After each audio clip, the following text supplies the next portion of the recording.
ভারতের অলিতে গলিতে এখন খুব পরিচিত নাম জ্যোতি মালহোত্রা। হরিয়ানার ইউটিউবারকে নিয়ে চলছে ব্যাপক হইচই। পাকিস্তানের জন্য গুপ্তচর বৃত্তির অভিযোগে গ্রেপ্তার হয়েছেন তিনি। 2023 সালে পাকিস্তানে বেড়াতে গিয়েছিলেন জ্যোতি। ওই সফরের ভিসা আবেদনের সময় নয়াদিল্লিতে পাক হাইকমিশনে কর্মরত এহসান উর রহিম ওরফে দানিশের সঙ্গে ঘনিষ্ঠতা বাড়ে তাঁর। তারপর ধীরে ধীরে মধুর সম্পর্ক গড়ে ওঠে পাকিস্তানের গুপ্তচর সংস্থা ISI এর সঙ্গে। এই প্রেম কাহিনীর অন্তরালে কি কি ঘটেছে তা নিয়ে চর্চা শুরু হতেই একাধিক বিস্ফোরক তথ্য প্রকাশ্যে আসতে শুরু করে। এমনও জানা যায় বাংলা থেকেও ঘুরে গিয়েছিলেন এই মহিলা ইউটিউবার।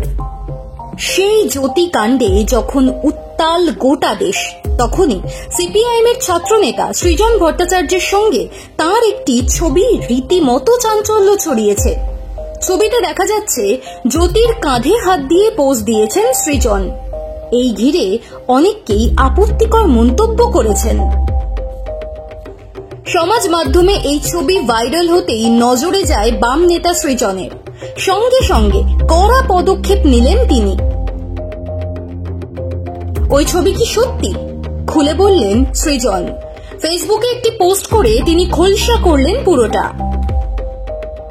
সৃজন লিখেছেন, সম্প্রতি আমার নজরে এসেছে এক SFI কর্মীর সাথে আমার তোলা একটি ছবিকে বিকৃত করে সেখানে পাকিস্তানের চরবৃত্তির অভিযোগে ধৃত জ্যোতি মালহোত্রার মুখ বসিয়ে অত্যন্ত নিম্নমানের কুরুচিকর প্রচার চালাচ্ছে কিছু লোক।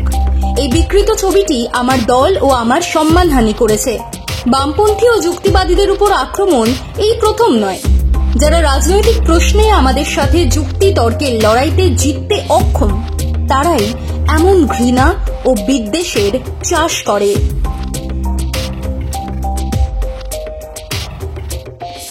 এতেই থেমে থাকেননি সৃজন। তিনি আইনের দ্বারস্থও হয়েছেন। ফেসবুকে লিখেছেন, আমি আজ কলকাতা পুলিশের সাইবার ক্রাইম দফতরে FIR করেছি। আশা করব পশ্চিমবঙ্গ সরকারের পুলিশ এই মিথ্যেবাদীদের বিরুদ্ধে উপযুক্ত ব্যবস্থা নেবে।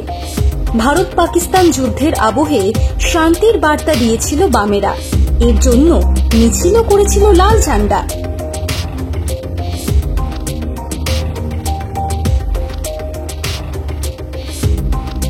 এ নিয়ে বিজেপি কটাক্ষও কম করেনি।